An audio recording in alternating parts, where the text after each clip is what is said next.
If you're in a path of self-healing and self-love, this video is for you. My name is Diana, and I'm a Reiki master and a life coach for over 10 years. And these are 10 steps that I myself also implemented when I was going through my own healing journey. And so it is a path of self-healing to transform your energy and heal your wounds. Tip number one, you want to embrace your uniqueness. Know that there is nobody like you, that you were made specifically to match who you are.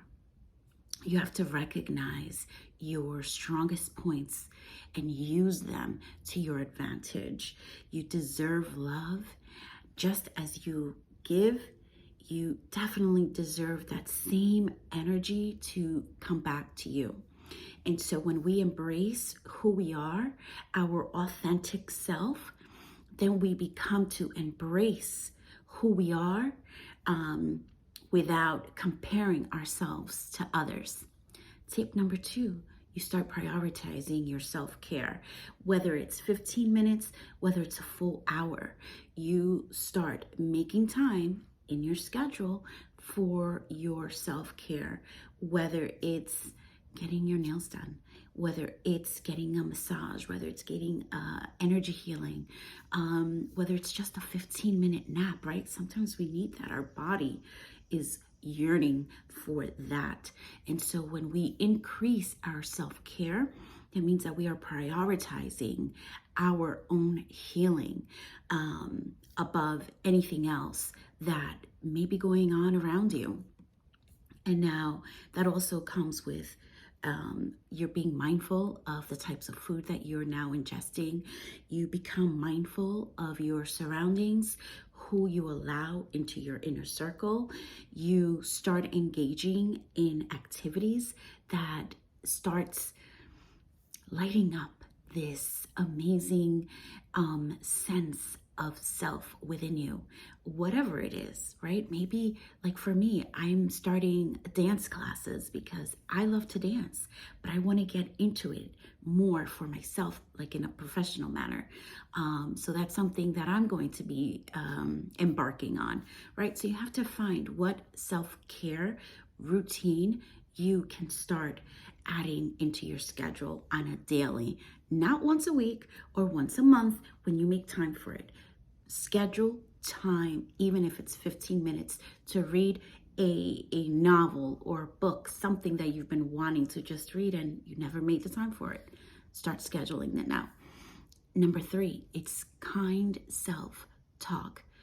I know I was guilty of it, and I've met lots of other women and men who have also fallen victim to that. And that's because of whether it was your upbringing, healing that you had to go through. But when we replace the negative criticism with compassionate, positive, inspiring words, our whole being just changes. Our persona, our way of thinking about ourselves changes for the best. You will catch yourself when you start, those negative Nancy words start filtering into your mind. You know how to say, no, that is not who I am, because this is who I am now. And yes, maybe I used to think like that, but I don't think like that anymore. So leave my brain, leave my thought. And before I take that a step further, I want you to just think about where you are when those thoughts start coming in. Are you listening to a song that is just bringing your energy level down? Are you surrounded by a lot of negative self-talk? And so this is just coming in, and maybe it's not even yours. Maybe it's not even your thought. So think about that as well. But I'm going to leave that for a different video. Number four, set boundaries. When we set boundaries for ourselves, we are drawing the line as to who will receive our energy and who will not, because you're not meant for everybody.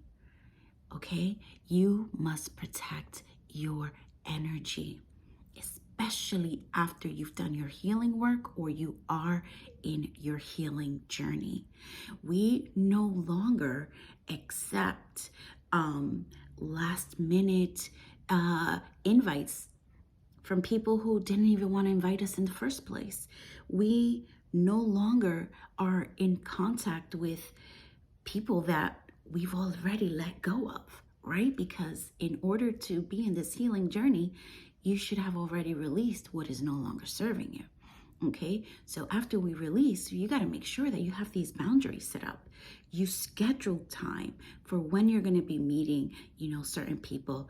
Yes, there's always room for last minute, hey, I'm free, or you're free, let's go out for dinner, or let's go for a walk, whatever the case may be, But the most important thing is boundaries. If you're doing something for yourself, do not put yourself last. I think that's really what I want to get at. You no longer put yourself last. You're first on the list.